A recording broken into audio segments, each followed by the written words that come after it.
Well, hey YouTube, I am here to announce the winner.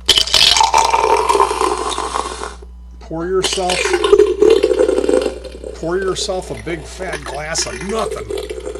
Uh, Ladies and gentlemen,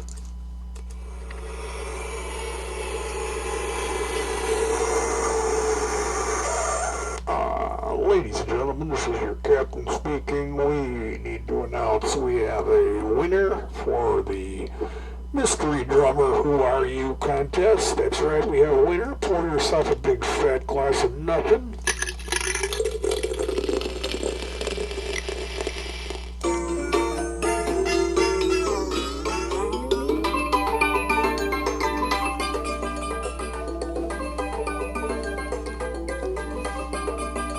You won nothing.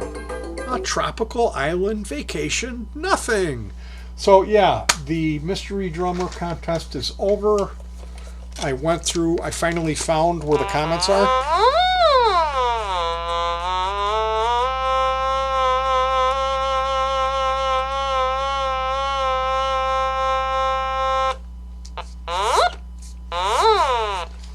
And I had been going in the wrong place. Somehow or another, I had gone into my settings and shut off the notifications.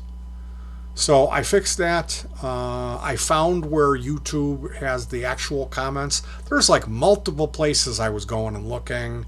There was like held for approval. Are they spam? I finally found where they were all hiding, and boy, there was a lot of comments. So I wanted to thank everybody for the comments and also announce the contest winner. It's Voodoo Highway. The mystery drummer is Paul McCartney with some help from John and George Harrison. The song Back in the USSR. I had written this piece of music, this goofy thing, and put it on top of the famous Back in the USSR drum beat. There's a lot of starts and stops, there's a lot of breaks, so I had edited some of those out. But there's 3 existing breaks in our song, which is called Back in the HOUSE. See what we did there? The little COVID lockdown joke.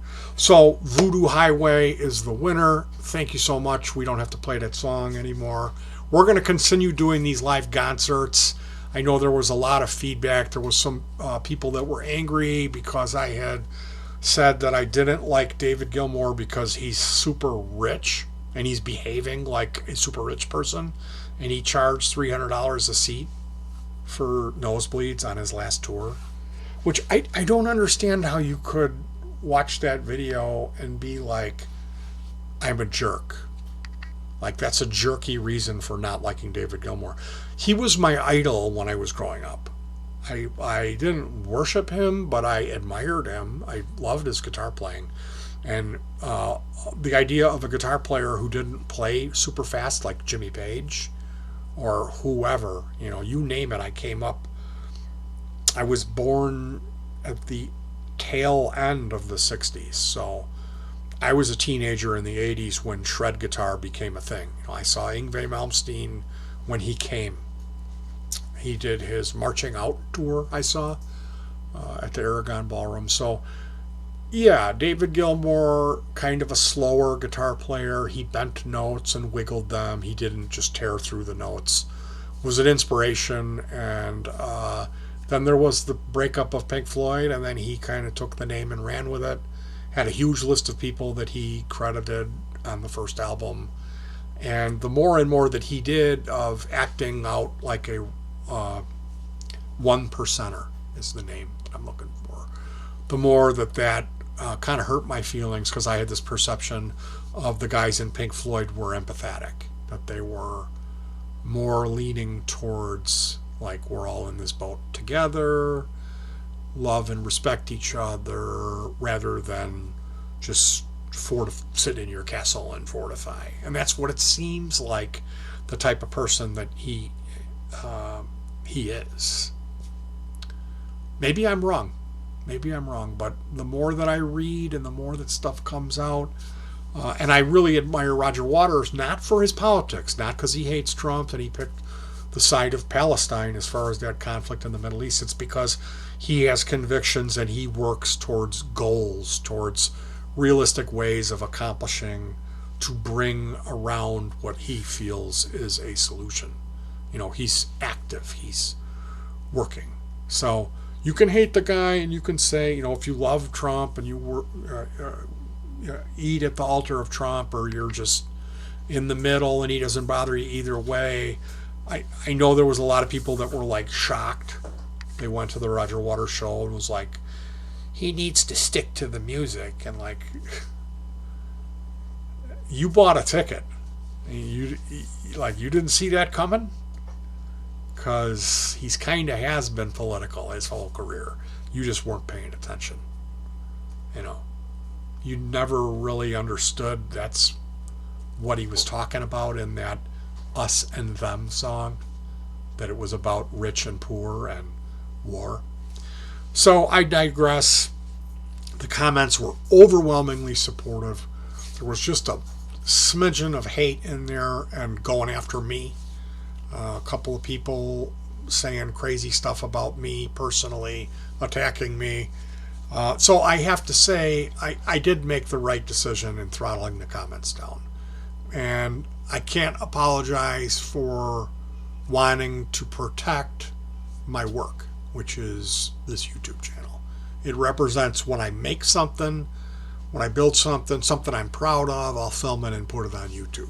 So things are going to stay the same. Again, I really hate to taint this video, which is made to thank someone I respect, Voodoo Highway. Thank you. He's not just someone who comments on my videos. He's somebody that reached out to me and we're friends on social media. So he's been an inspiration to me because I've seen him as a person who doesn't so much sweat the little stuff like I do. He's just one of the good ones, good person, and has been an inspiration for that. So I know I don't have any prize per se. I went on his Facebook today and I looked. He had something he had shared in September, and I noticed I had commented on it that I was going to make it into a YouTube video. So I think I'm going to go ahead and share that again. Mr. Voodoo Highway, thank you so much for chatting today. I was surprised because I hadn't heard from you in a while, and I completely understand and empathize, and I hope what you mentioned to me, that I can't tell you how much I hope that comes to fruition sooner rather than later, that I maybe selfishly enjoy that for myself. So, all right, here we go. Reading from the contest winner. This guy's name is Voodoo Highway. You can go to his YouTube channel and subscribe, show him some love. This was something he shared on his personal social media page, and I'm going to go ahead and share it. It says, it's a piece of paper, and it says Advanced Improv Practice Guide. This is for musicians. Ron Miller, dated 1991. Before starting your daily practice routine, read and seriously consider the following. Daily affirmations. Number 1, how fortunate I am that in this life I am one who has been allowed to create beauty with music. Number 2, it is my responsibility to create peace, beauty, and love with music. Now we go into section B. I will be kind to myself. Number 1, it is only music. Number 2, no matter the level of my musical development, how good or bad I think I play, it's only music and I am a beautiful person. Number 3, I will not compare myself with my colleagues. If they play beautifully, I will enjoy it and be thankful and proud that I am a member of their brotherhood. Point 4, there will always be someone with more musical abilities than my own, as there will be those with less. Reasons to play music: to contribute to the world's spiritual growth, to contribute to my own self-discovery and spiritual growth, and to pay homage to all of the great musicians, past and present, who have added beauty to the world. Finally, rid yourself of the following reasons for being a musician. Number 1, to create or generate self-esteem. Number 2, to be hip. Number 3, to manipulate. And number 4, to get rich or famous. So that was, I think, initially shared by Greg Koch. Greg is a Telecaster guy. He's from the Midwest. I think he's from Michigan. And really talented guitar player. But we're not here to talk about Greg. This was something that was shared by this dude. He's a guitar player. He's an inspiration to me.